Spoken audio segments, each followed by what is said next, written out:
para o ano que vem, a gente já conversou até, acho que no início desse ano, no final do ano passado, e como você comentou, a gente tinha uma boa expectativa sobre a economia, até que a inflação não aumentasse tanto. Será que no ano que vem a gente vai ter alguma mudança de cenário? Porque entrando ou saindo o novo presidente, a gente vai ter que fazer mudança, e essas mudanças não são tão fáceis de fazer e também não são tão populares e são amargas, né? Você aumentar o preço da gasolina, por exemplo, no Rio que já custa em média R$3, para quanto a gente vai pagar? R$5 o preço da gasolina? Isso vai afetar no poder aquisitivo da população, que vai diminuir, vai afetar na inflação, enfim. Que medidas terão que ser tomadas e que podem afetar ainda mais nas vendas do varejo, na inflação, no poder aquisitivo das pessoas? Bom, acho que você tocou em pontos importantes, e eu costumo dizer que, infelizmente, ganhe quem ganha a eleição vai receber uma herança maldita. E essa herança maldita é que tem dois grupos de ajustes que tem que acontecer.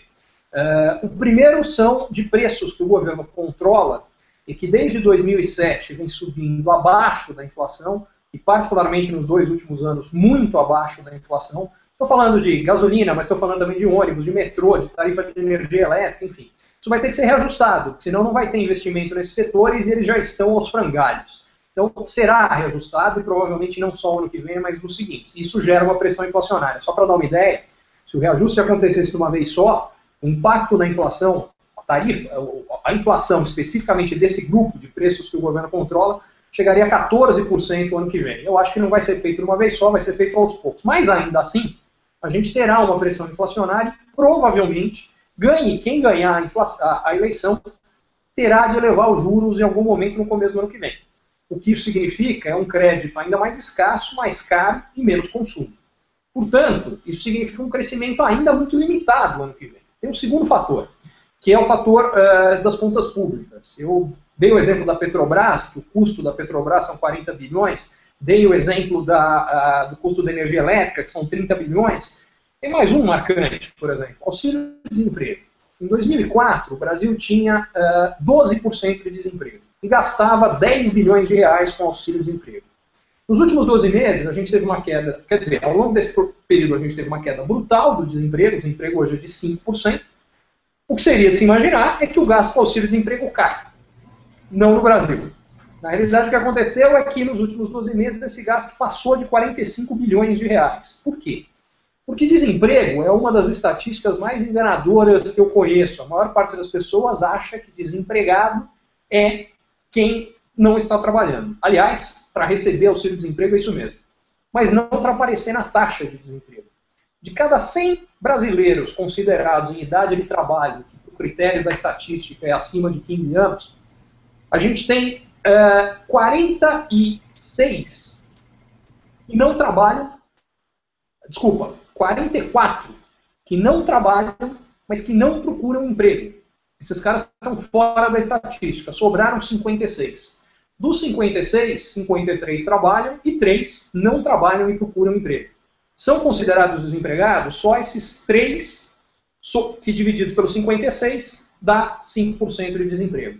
O que importa é que nesses 44, apesar de ter muita gente que não deveria estar trabalhando mesmo, como aposentado, estudante que está só estudando, que bom que é possível isso para muita gente, enfim, a dona de casa que trabalha, mas como não é paga, não é considerada, é outra coisa. Daqueles 53 que estão trabalhando, basta trabalhar 1 hora por semana para ser considerado empregado para a estatística de desemprego. Mas o ponto fundamental, como o governo facilitou o acesso ao auxílio-desemprego, aumentou os valores e permitiu que o benefício fosse recebido por mais tempo, o gasto aumentou brutalmente. O fato é que, somando todos esses fatores, as nossas contas públicas estão numa situação muito ruim. E quem entrar vai ter que fazer um ajuste. O que é o ajuste? Ou sobe imposto, ou tem que cortar gasto do governo.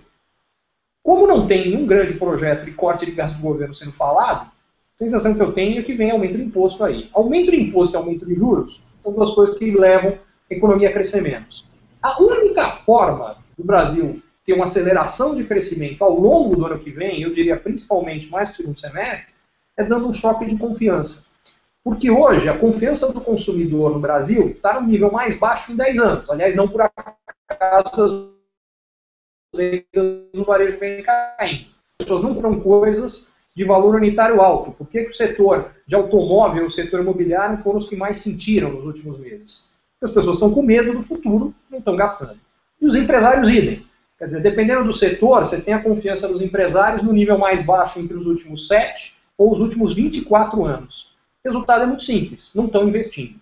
O que quem entrar tem que fazer num primeiro momento é dar um choque de confiança, que eu acho particularmente mostrando, olha, ao contrário do que o governo Dilma vinha fazendo até agora, a gente vai criar condições para que o empresário invista e seja remunerado por isso. Com isso, se os investimentos voltarem, pouco a pouco o mercado de trabalho melhora, a confiança do consumidor melhora, o consumo melhora, e ainda que o crescimento do ano que vem seja baixo, a gente pode estar no segundo semestre do ano que vem, principalmente no final do ano que vem, com um crescimento muito forte, muito mais sólido e mais alto nos anos seguintes.